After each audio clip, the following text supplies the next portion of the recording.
채권이 뭔가요? 계속적인 거래 관계로부터 발생하는 채권을 담보하기 위해 담보물이 부담하여야 할 최고액을 정하여 두고 장래 결산기에 확정하는 채권을 그 범위 안에서 담보하는 저당권을 말합니다. 저당권과 유사하지만 채권이 유동적인 경우 근저당권 설정을 많이 하죠. 임대인이 건물을 짓고 그 건물을 담보로 은행에 돈을 빌리는 경우가 일반적입니다. 계약서에 전세보증금으로 근저당권 말소에 관한 특약을 추가한다면 괜찮을까요? 특약을 추가하는 것도 나쁘지 않습니다. 다만 임대인이 특약 추가에 동의할지 그리고 특약을 이행할지가 의문이네요. 특약 등을 통해 근저당권보다 우선해서 돌려받을 수 있는 방법은 존재하지 않는 건가요? 근저당권은 물권입니다. 특약을 통해서 우선해서 돌려받을 수 있다면 근저당권자가 손해를 입게 되겠죠. 불가능합니다. 전입신고의 대항력이 신고한 다음 날부터 발생한다고 들었는데 그 하루 사이에 근저당 설정을 하는 경우도 있다고 들었어요. 이 경우를 대비해 전세 계약을 무효로 하고 보증금을 반환하는 특약을 설정을 하라던데 실제 효력이 있을까요? 임대인과 임차인 사이의 특약은 유효합니다. 다만 제3자에게는 대항할 수 없습니다. 문제는 임대인이 소위 잠수를 탔을 때입니다. 전입신고 효력이 발생하기 직전에 근저당권을 설정한다는 이야기는 임대인이 보증금 편취의 고의를 갖고 있었다고 밖에 볼 수 없습니다. 즉, 애초에 사기를 치려고 마음먹고 이와 같은 행위를 했을 가능성이 높아서 임대인과 연락이 되지 않을 가능성이 높습니다. 특약을 했다고 하더라도 임대인과 임차인 사이의 특약인 것이지 제3자인 근저당권자에게 대항할 수 없는 것은 마찬가지입니다. 이와 같은 경우에는 민사보다는 형사 쪽으로 접근하여 임대인을 사기 혐의로 고소하는 것도 방법이 될 수 있을 것입니다.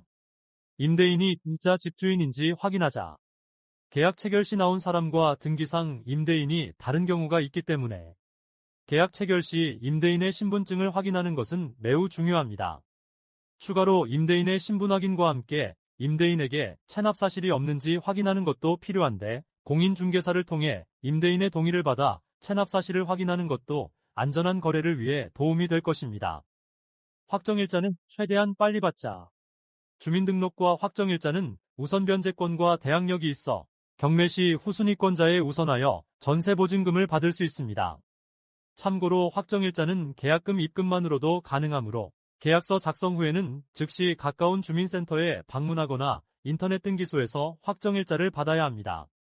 확정일자를 받아도 전입신고를 하지 않으면 효력이 발생하지 않는다는 말도 있던데 그래도 하는 게 좋을까요? 주택임대차보호법은 주택의 인도와 주민등록을 마쳐야 대항력 물권적 효력을 인정하도록 규정하고 있습니다. 또한 전입신고를 하면 주민등록이 된 것으로 보기 때문에 대항력을 갖추려면 전입신고는 필수입니다. 만약 전입신고를 하지 않아 대항력이 없는 상태에서 임대인의 다른 채권자가 임대인의 임차 목적물을 강제 집행한다면 이에 대항할 수가 없습니다. 또한 전세보증금의 우선 변제권을 주장할 수 없으니 반드시 해야 합니다. 참고로 확정일자는 대항력의 측면보다는 우선 변제권을 갖게 되는 측면이 큽니다. 즉 임차인은 전세 계약을 체결하면 전세보증금에 대해서 채권자가 되는데 이 전세보증금을 돌려받지 못할 경우에는 임대인의 재산을 강제 집행하여 보증금을 돌려받아야 합니다. 만약 이때 임대인의 다른 채권자가 임대인의 재산에 강제 집행을 한다면 임차인은 임대인의 재산에서 우선 변제를 받지 못함이 원칙인데 확정일자를 받았다면 다른 채권자보다 우선 변제권이 생깁니다. 따라서 확정일자 전입신고는 반드시 해야 합니다. 요약하자면 법인, 소유 부동산은 피하자 유사한 조건에 주변 부동산 시세를 확인하자. 등기부등본 확인은 기본.